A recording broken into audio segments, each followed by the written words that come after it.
And we're here outside the James Connolly Museum here in Belfast in the Falls Road, and we're just going to give you a few key facts about James Connolly.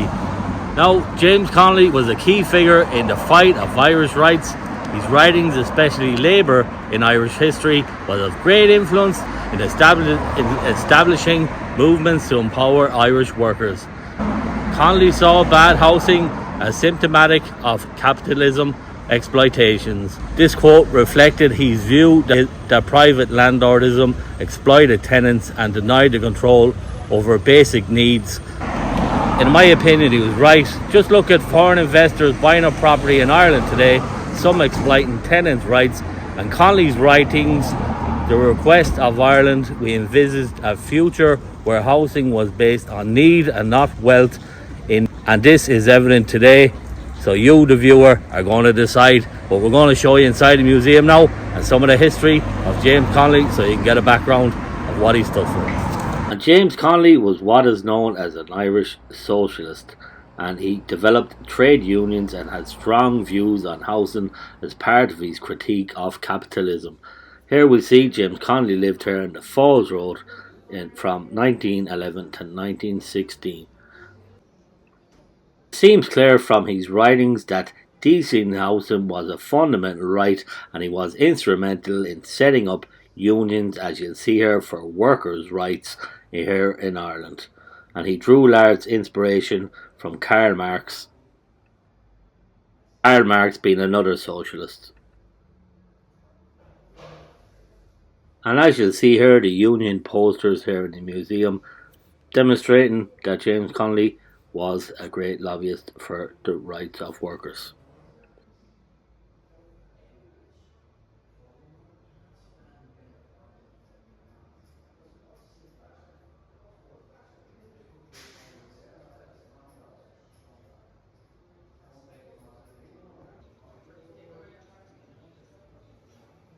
We look at this specific passage in the Proclamation of Irish Independence. We declare the right of the people of Ireland, the ownership of the land of Ireland, and to the unfettered control of Irish destinies to be sovereign and indefeasible. How do you think that pertains today? Would they have wanted us to be in Europe? This passage gleams. I don't think so.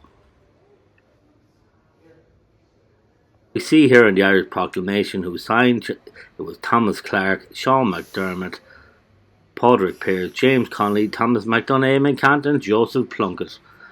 Now here also you'll see a library dedicated to James Connolly in the museum here in the Falls Road.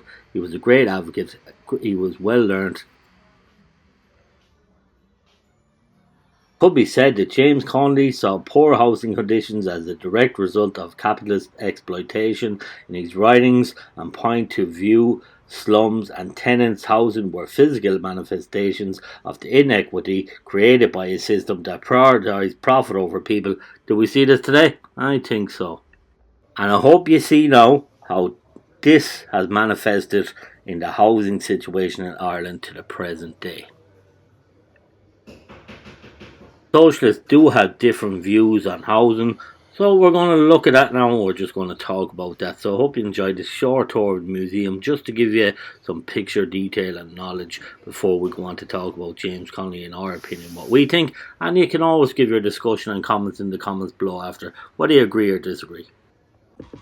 So while Connolly wasn't just a theorist, he was also deeply involved in organising tenants' and workers' rights and strikes. He supported rent strikes and labour actions that called attention to housing injustice.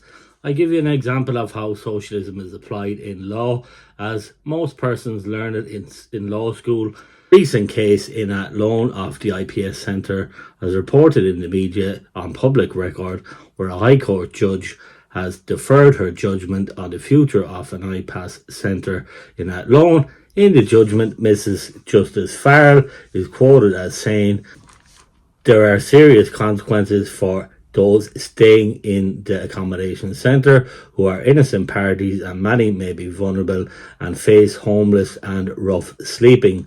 So from this, it could be argued that if we look at it from a socialist view, that like James Connolly's housing against this, then it could be concluded that people are entitled to basic human rights, and that's why most people disagree with a socialist standpoint and James Connolly's position sometimes.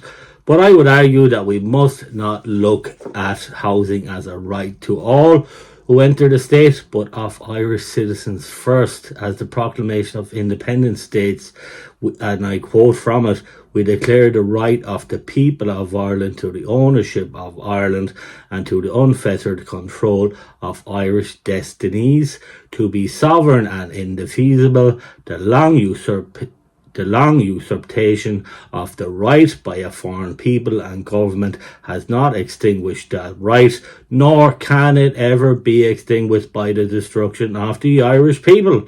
So it could be argued, looking at the Irish Proclamation and the European Union, that our courts, having to follow the laws as set down by Europe, is a limitation of our right by foreign people, and to allow this to be entangled in our law is, as the Irish Proclamation quotes, the destruction of the Irish people. And as we saw, the UK did leave Europe. They didn't like the House of Lords being overruled, so they respected their sovereignty. I think that was one of the reasons that the UK left the European Union. But anyway, so James Connolly was a great man, in my opinion, but the Proclamation of Independence that he died for, signed for in his own blood for us, the Irish people, should be given recognition, not just from a socialist point of view. And although his socialist views inspired many and gave us the starting point for rights of Irish workers that we have today. So I will add, James Connolly himself was a practicing Catholic and sought no conflict between his faith and his socialism, in my opinion, and he did marry a Protestant girl, which is good that the Protestants, Catholics are being united again. So I suppose that's a positive, I suppose. So I will attend a socialist upcoming protest to show in action what socialists stand for. So we have some good old Irish patriotic housing protests coming up to attend, as you, the Irish public, have a right to be informed. So do leave your thoughts on socialism and James Connolly in the comments below. As always, keep it without racism, because it's against YouTube guidelines, but I'm an advocate for free speech, as you know. So take care, subscribe, absolutely free. See you at the protests. Well, there you go. I hope you enjoyed that short video on James Connolly and how it pertains to today's protest. So I hope you enjoyed that. Take care.